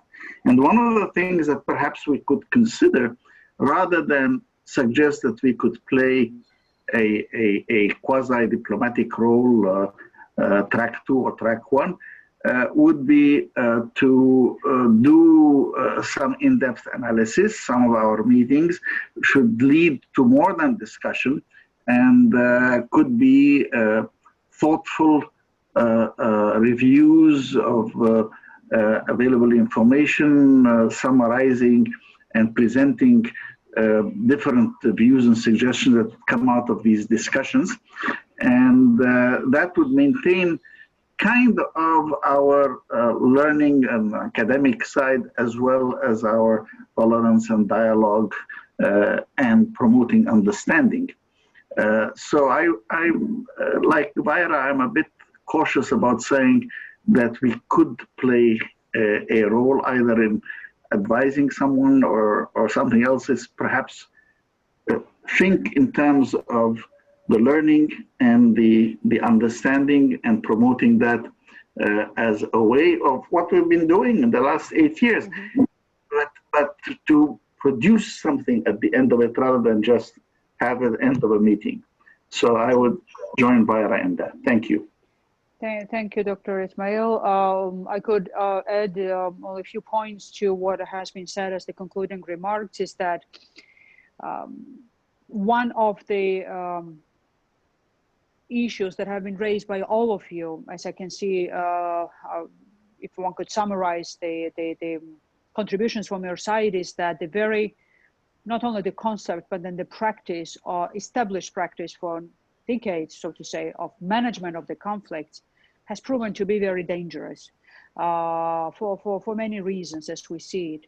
So even at the intellectual level, as a common thought that comes from the Nizami Ganjavi Center, that to push an idea that if we speak about conflict resolution, it is indeed a conflict resolution that needs to be the goal of any negotiating processes in the midterm, long term, rather than a short-term accomplishment that could only be as a short-term as a ceasefire, because ceasefire is essential for preceding the midterm and long-term resolution of any conflict, by all means, but a horizon of what comes next is important for generating trust, obviously, from the sides of the conflict, of seeing through in which process they are entering and what could be the outcome of the process that they can agree to that could be acceptable then at the end of the day for more solid, sustainable resolution of the conflict. And in that regard, raising elements of the conflict that otherwise are lost in translation in so many ways in the media coverages of the conflicts, which are blitz coverages, only come at the point when crisis is flaring, is important for us to be perhaps those mediums of keeping that dialogue alive in such a way that there is an understanding what is taking place. Because other than that, sometimes I have that image that when the war-related breaking news are coming out in the news, as if they are happening out of the blue, and then everybody is surprised that you have the active military component of the conflict taking place, and that surprise element was quite common in the war in 2008 as well, in the way that it played out, as if there was no, in Georgia, in my own country, for example, as if there was no preceding failed process of negotiations and frozening of the conflict that became one of the main elements why then the conflict in its active phase in 2008 has happened. So the very concept of management of the conflicts to raise awareness of the danger of that, so that there is no frozening of the conflict that could be ever an acceptable solution in any sustainable way, unless for a short term, is something that is already perhaps step ahead in terms of bringing that understanding and discussing that in that regard. I'm very grateful to all of you for your contributions, for your efforts and readiness to participate in these discussions. And I could only concur with the proposals that came from a number of you, including from Zlatko as well and Amre, that we could generate perhaps some working group environment in which we could maybe have some ideas how to proceed further on that. I'm sure that in this case, Rosen, which is very capable representative at his level of the Nizami Ganjavi Center, could help us to facilitate this process so that those of us who would want to contribute to this process and be engaged are able to do so. And then at the end of the day, we could feel at ease with ourselves and our conscience that we are doing all we can in terms of contributing for better resolution of the situation as it is and for better future of all societies in the region, for more stability, peace and prosperity in the future. And that is a benefit to all at the end of the day. I thank you all once again for bearing with the lengthy discussion, but I hope that it was intellectually engaging and interesting for all of you. Thank you again. Have a nice day or evening, depending where are you in terms of the time zones. Bye. Thank you.